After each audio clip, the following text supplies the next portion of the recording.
있는데요. 다양한 세계관의 출현과 지식재산의 충돌과 조화라는 주제를 가지고 발표 진행해 주시겠습니다. 큰 박수로 맞아주시기 바랍니다.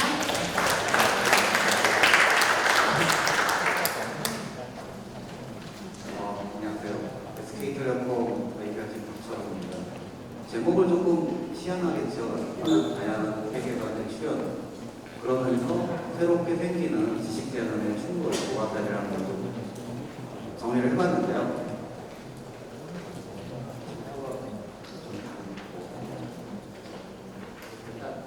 제 소개도 좀 드리겠습니다. 3년 만에 또다시 발표를 하다 보니까 많이 긴장은 되는데요.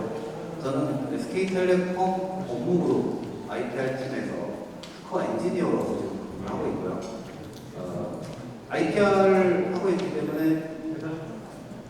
카피라이트하고 오픈소스 업무를 하고 있기 때문에 카피라이트 쪽에서 늘 중간에 경계에 있는 카피 뉴트럴을 하고 있습니다. 그래서 이동통신 기술은 뭐 당연하고 최근에는 AI, UAM, IoT 새로운 기술들에게도 계속해서 팔로우를 하고 있습니다. 간혹 제가 이분 닮았다는 얘기 좀 듣긴 합니다. 넘어가겠습니다. 자, 그리고 저 개인적으로는 제가 탁구, 당구, 골프까지 두 성명을 하고 주로 이렇게 작은 공을 되게 잘하고 있거든요.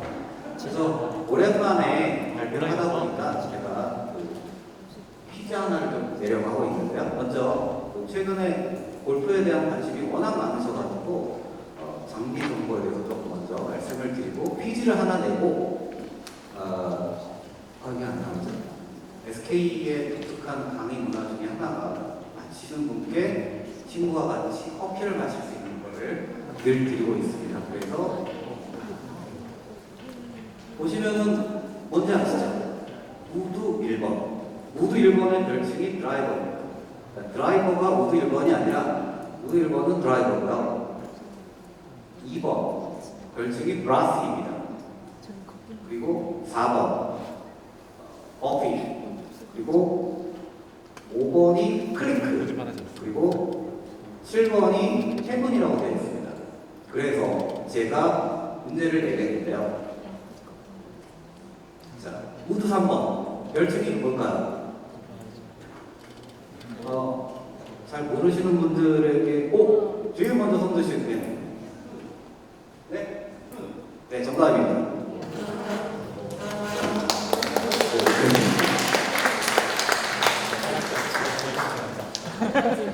참고로 요거는 제가 지금 딱 4개를 준비했거든요. 그렇다고 다음부터는 문제가 쉬운 건 아니니까요. 잘 봐주시고 가장 중요한 샷은 다음 샷이다. 하지만 왼쪽 하단이 사실 더 중요합니다. 보수는 본대로 갑니다. 가수는 늘 걱정한 대로 갑니다. 잠시 머리를 숙이는 시간을 좀 가졌고요.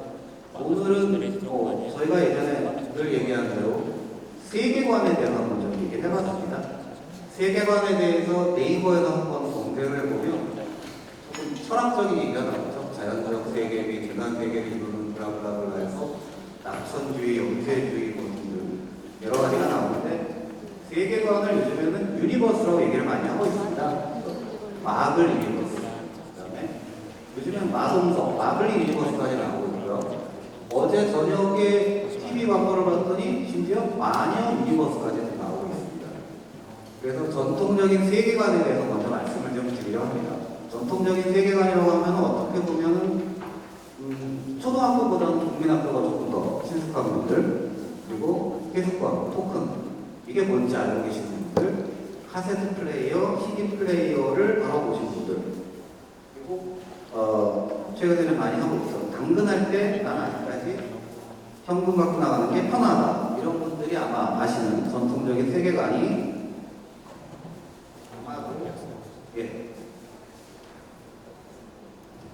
검색을 해보면 이렇게 나오겠습니다. 마블 세계관부터 이법적 세계관 나오는데 이제 전통적인 건 아마 파이론적 세계관, 모자의 순환론적 세계관 이렇게 있는데요.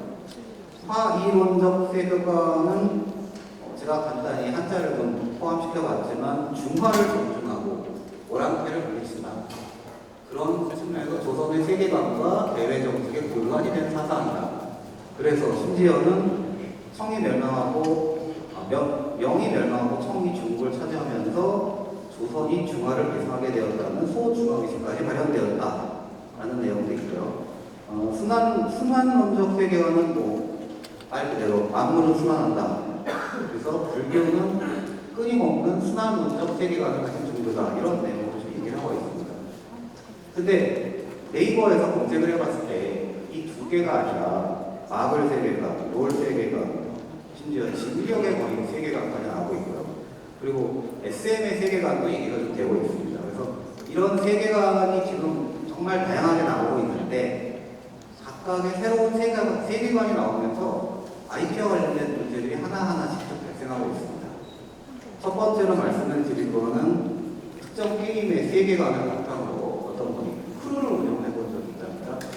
크루를 운영했더니 그래서 나올 수 있는 저작권 이슈를 한번 살펴보겠습니다. 네이버에서 역시 검색을 해보면 게임의 세계관에 대해서 얘기를 하고 있습니다. 그래서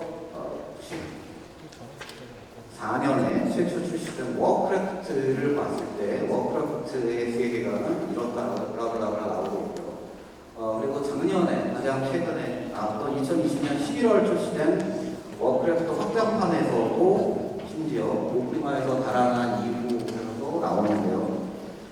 이런 게임 세계관에서 어떤 분이 이렇게 좀 진행을 한 게 있습니다. 세계관을 바탕으로 크루를 운영을 했다.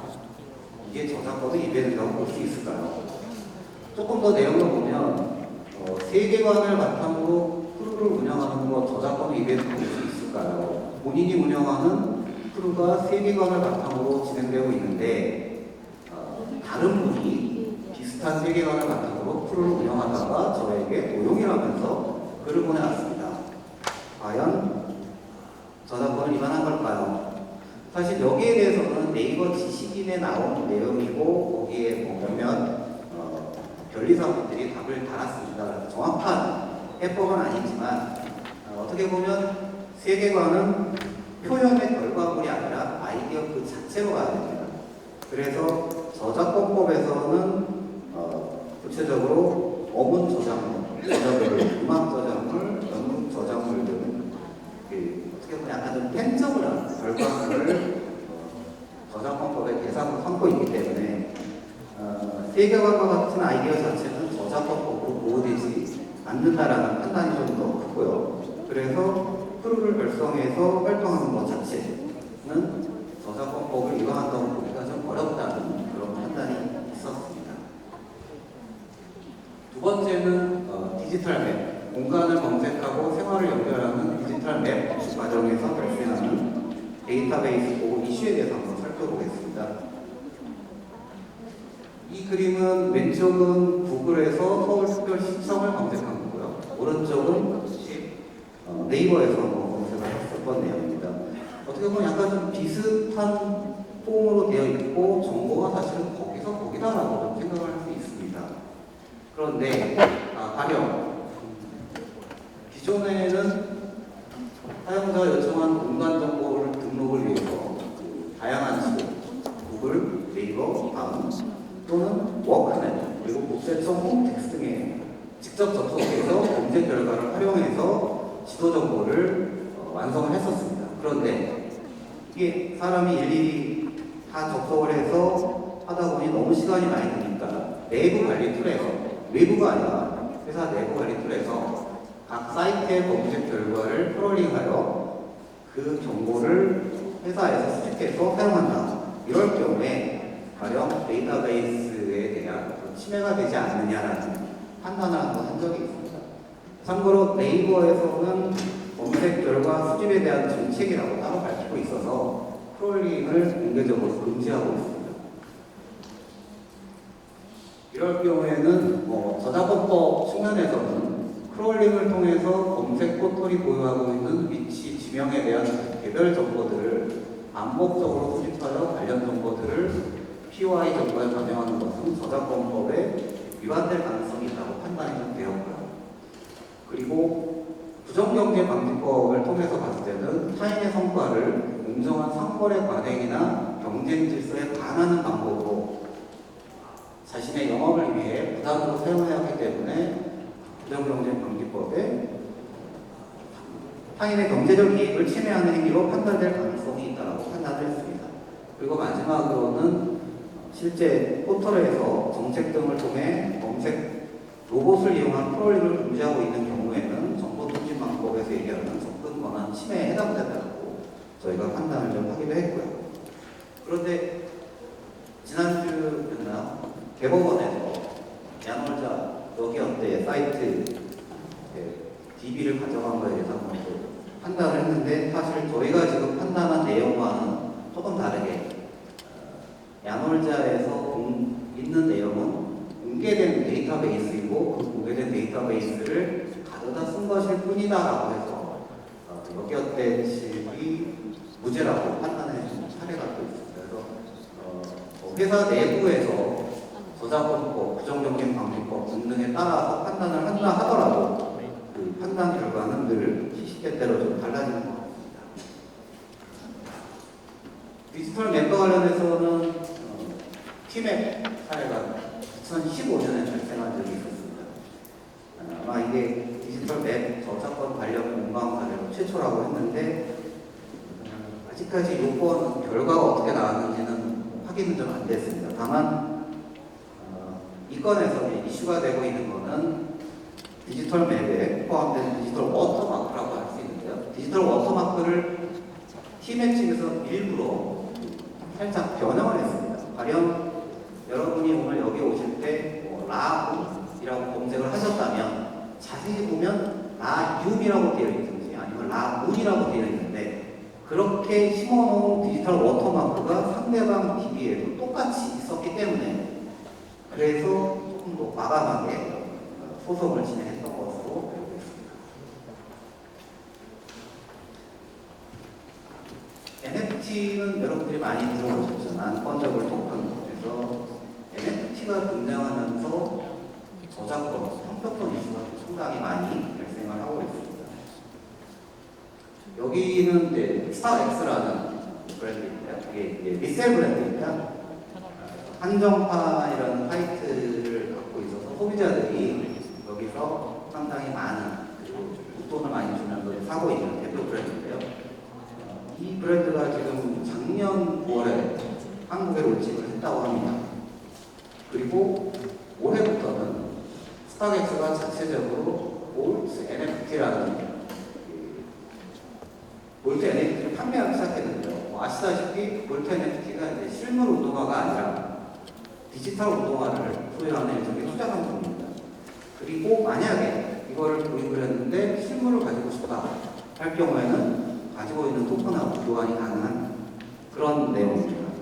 근데 이제 지금 보시다시피 제일 유명한 우리말로는 영어로는 덩크로 우리말로는 그거죠. 엉고래. 그래서 이게 원래 정가가 12만 원입니다. 근데 제가 이거를 캡처할 당시가 927만 4천 원까지 좀 몰랐는데요. 이렇게 스타렉스가 볼트 NFT에 등록한 제품 거의 대부분이 나이키의 제품이었습니다. 그래서 나이키가 봤을 때 스타렉스는 자기네랑 전혀 관계가 없는데도 자기네와 같이 공식 판매 계약을 한 것으로 소비자들에게 혼동을 불러일으켰다고 주장을 좀 했고요. 그리고 과도한 가격, 불명확한 구매 방식 이런 것들은 나이키 제품의 신뢰도도 하락시켰다라고 좀 비판을 했습니다. 그래서 결국은 나이키의 제품 이미지, 상표를 무단 사용해서 판매함으로써 노골적인 무임 승차를 하고 있다라고 했고요. 그래서 올해 3월 뉴욕 맨하튼 연방지방법원에서 스타렉스를 상대로 상표권 침해 금지 소송을 또 시작을 하기로 했습니다.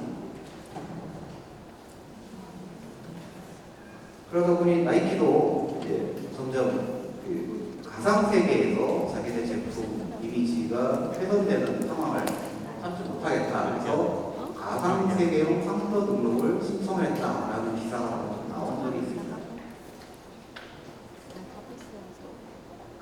그래서 나이키가 스우시, 에어조던, 점프맨 등을 가상 세계에서 사용할 수 있도록 미국 특허청에 상표 등록을 신청했다라고 되어 있는데요. 아마도 나이키도 이제 신을 수 없는 운동화지만 가상세계에서 자기의 신발을 판매하겠다라는 내용을 좀 볼 수 있을 거라고 예상이 됩니다. 다만 이 기사가 사실은 특허업무를 하는 사람들 입장에서 조금 잘못된 게요. 가상세계용 상표 등록을 신청했다라는 내용은 다음 상표에서 좀 정정해서 좀 설명을 드리자면요. 특허청 홈페이지에 들어가 보시면 이렇게 상품을 조회할 수 있습니다. 그래서 내가 가져 메타버스와 관련된 상표를 취득하겠다고 하면 어떤 액션을 해야 되냐면요. 왼쪽에 보시면 뷰라고 있죠. 부류 42류 그리고 32류 메타버스와 관련된 사업을 하시려면 부류 쪽에 그리고 42류 그리고 저희가 추천하기로는 38류 이렇게 상표 출원을 하셔야 아마도 메타버스와 관련된 상표 이슈가 좀 해결되지 않을까라는 좀 생각이 들고요. 왜냐하면 상표권의 효력이 상표 출원하고 등록할 때 지정된 상품에만 효력이 있기 때문에 그렇습니다.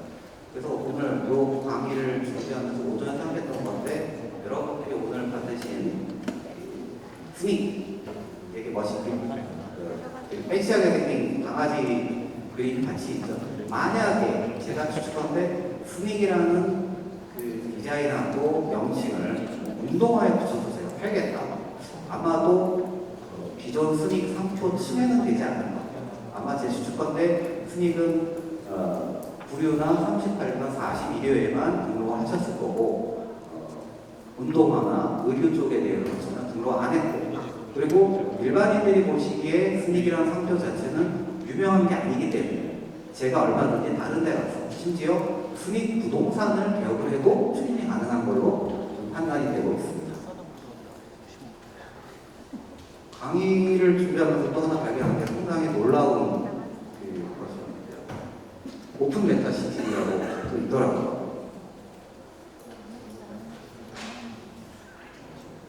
이 홈페이지에 한번 들어가 보시면 전국의 맵이 다 있습니다.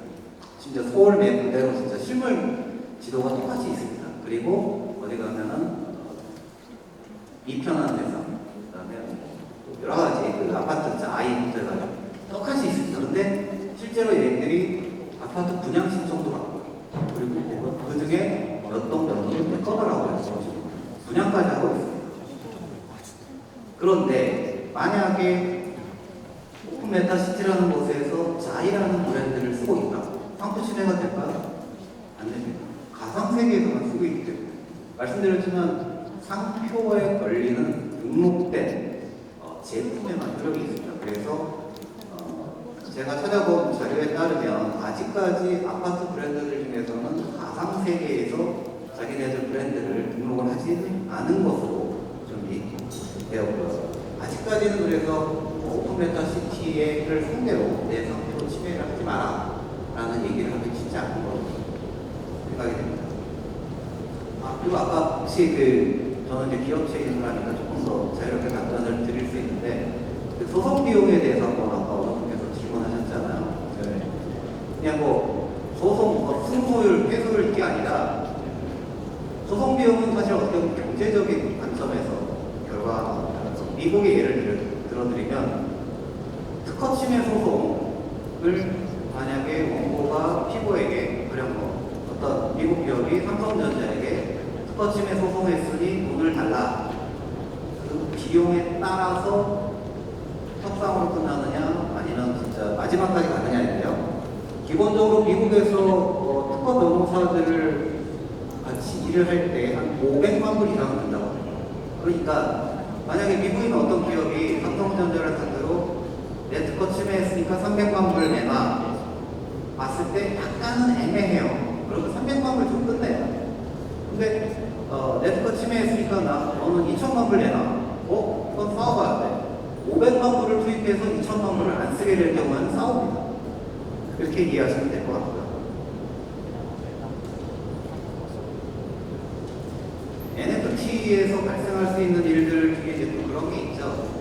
유명한 저작물, 안가사유상 굿즈가 요즘에 되게 유행이라고 하고 있습니다. 모나리자 아니면 국가대표 유니폼 이런 것들을 가상세계에서 NFT로 발행을 해서 판매하는 하냐. 이런 경우에 과연 어떤 IP 이슈가 발생할 수 있을까? 아마도 조만간 발생할 수 있을 것 같긴 합니다. 제가 너무 혼자서 발표를 하니까 다들 싫어하시죠? 두 번째 단입니다. 너무 멀리 계시면 좀 안 보이시지만, 자, 제가 읽어드릴까요? 하늘을 나는 기체를 통해 승객이나 화물을 운송하는 미래 도시교통 체계를 연구합니다. 네. 이건이 뭔가요? 네, 맞습니다. 전달 좀.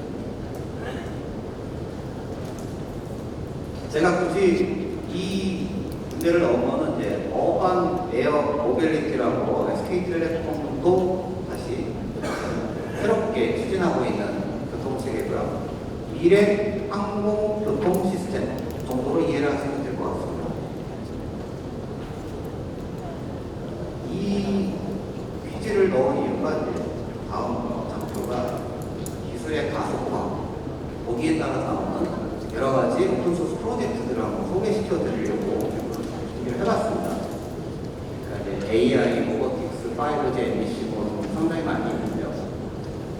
이 장표는 올해 4월달인가 SK텔레콤에서 나름대로 미래 기술을 미래 혁신 기술 10가지로 한번 정리를 한 장표입니다. 그래서 자세히 보시면은 AI, 그리고 양자 암호통신, 반도체, 슈퍼노바, 사피온이라는 것도 있고요. 5G, MBC, 음성인식, 기지, 그 하단에는 UAM 등등이 좀 있습니다.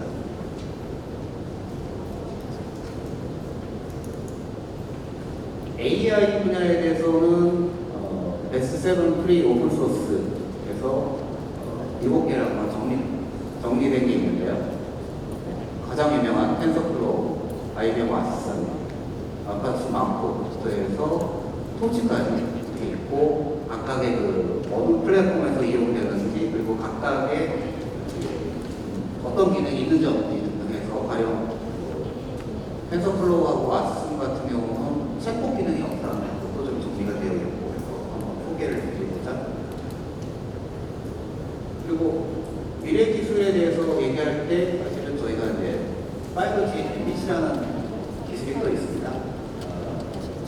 모바일 엣지 컴퓨팅이라는 건데, 간단히 설명을 드리자면 자율주행 또는 AR, VR 같이 정말 빠른 속도의 데이터 응답이 필요하거나 대용량의 데이터 응답이 필요할 때 기지국을 통해서 지금 보시는 그림의 제일 오른쪽 끝단까지 데이터가 왔다 갔다 하는 거가 0.28ms 정도 나온다고 합니다. 근데 너무 느리다는 거죠. 0.28ms. 그래서 기지국단에다가 컴퓨터, 클라우드 컴퓨팅을 설치합니다. 그렇게 되면 0.28ms이 한 0.10ms로 바뀐다고 합니다. 그래서 자율주행의 경우는 진짜 막 0.001초가 되게 중요한데, 그래서 이 엣지 컴퓨팅이 통신업계에서는 거기 아마 새로운 혁신 기술로 볼 수 있는 것 같은데요. MBC에서 서비스를 제공하더라도 실제로 구동하는 환경은 이제 퍼블릭 클라우드와 이동이랍니다. 그래서 버추얼 머신, 컨테이너 관리를 위해서 디팩토 스탠다드인 오픈스택, 쿠버네티스가 사용되고 있고요. 그리고 인프라 구축에 필요한 주요 기능을 오픈소스 기반으로 제공하기 위한 다양한 오픈소스 프로젝트들이 사용되고 있는데요. 리눅스 파운데이션 엣지 산하의 아크라이너 프로젝트, 그리고 오픈스택 파운데이션 엣지 컴퓨팅 그룹 산하의 에어쉽, 스타링 X 프로젝트 등이 지금 MBC에도 많이 적용이 되고 있는 상황입니다.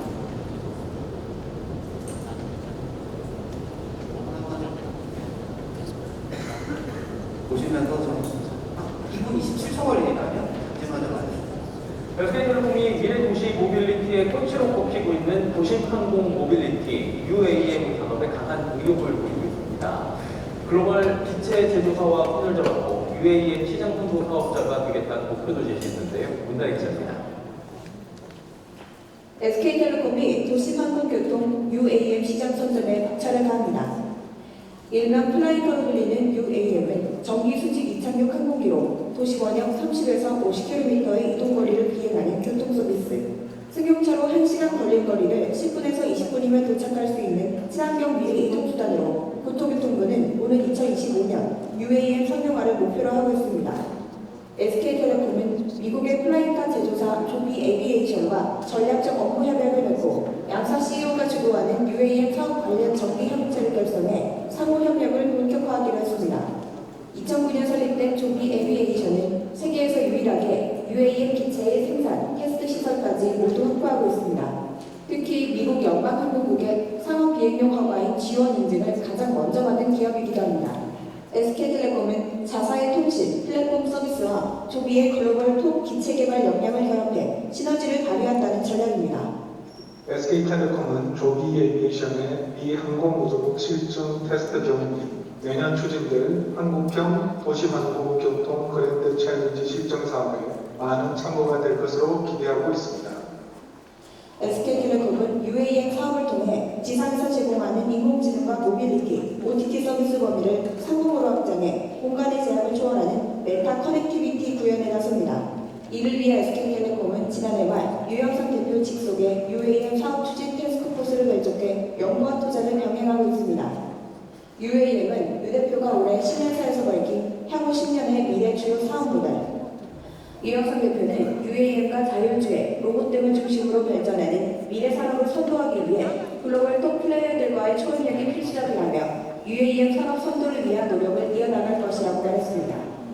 한편 조비 에비에이션은 SK텔레콤과 연계를 통해 UAM 특화 서비스 발전을 모색하고 내년 K-UAM 그랜드 챌린지를 통해 대한민국을 무대로 서비스 구도에 나섭니다. 서울경제TV 문나입니다. 덕분에 제가 2분 27초를 좀 벌었습니다. UAM을 제가 굳이 언급한 이유는 저희가 UAM과 관련돼서 오른쪽 하단에 항공교통통신 네트워크 모빌리티 플랫폼 서비스를 개발을 하고 있는데 저희 개발하시는 분하고 제가 함께 논의하다가 놀란 게 있습니다. 특허 발굴 미팅을 하는데 사실은 기본적으로 오픈소스로 오픈된 인터 USS 프로젝트를 활용을 하고 있다고 합니다. 인터 USS 프로젝트가 아파치 라이센스로 오픈된 오픈소스인데 이제 거기에다가 저희가 하고자 하는 내용을 더 추가해서 지금 개발하려고 하고 있다고 하고 있고요. 지금 UAM은 저희 혼자만 하는 건 아닙니다. 방어 시스템하고 한국공항공사, 한국교통연구원이 같이 참여를 해서 각각의 회사마다 항공기 운항자부터 해서 버티코트라는 거, 그리고 교통관리 이런 정도를 지금 개발을 하고 있고요. 아마 빠르면 2025년에 상당한 보험을 들고 나서 아마 참여 가능하지 않을까 생각이 들고 있습니다. 근데 이제 UAM을 만드는 데 있어서 가장 중요한 건 겁니다. 이렇게 여러 가지 기업들이 있기 때문에 시스템이 유기적으로 결합이 되어야 되거든요. 그래서 제일 중요한 거는 인터오퍼러빌리티, 상호 운용성입니다.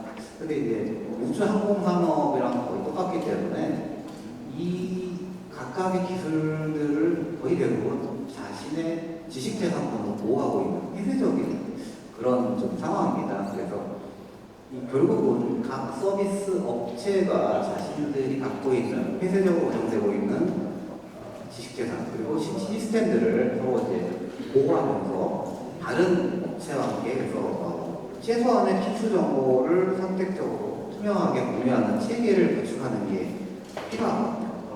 그런 부분에 있어서 나사의 NCX3에서 상호 운영성에 관해서 연구를 했고 기본적으로 내놓은 오픈소스 프로젝트가 인터 USS 플랫폼 프로젝트입니다. 그래서 이 부분에 대해서 간단히 소개시켜드리고자 제가 2분짜리 발표를 좀 보여드렸고요. 마지막 퀴즈인데요. 재작년에 기업체 인프라 담당하시는 분들 상당히 많이 배우셨죠. 클라우데라를 대체할 수 있는 오픈소스로 공개된 빅데이터 솔루션을 이제 갑니다. 답변가?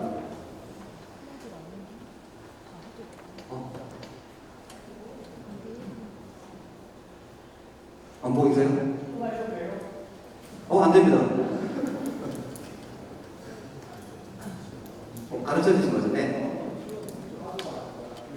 네, 맞습니다. 네.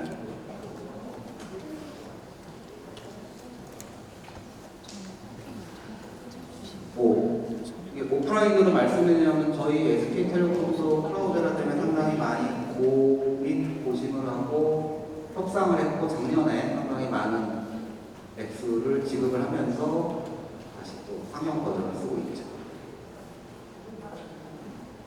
마지막으로 두 꼭지를 말씀을 드리려고 하는데 제가 이거는 되게 빨리 드려야 될 것 같아요. 시간적으로 저도 개인적으로 오래 하는 건 쉽긴 한데요.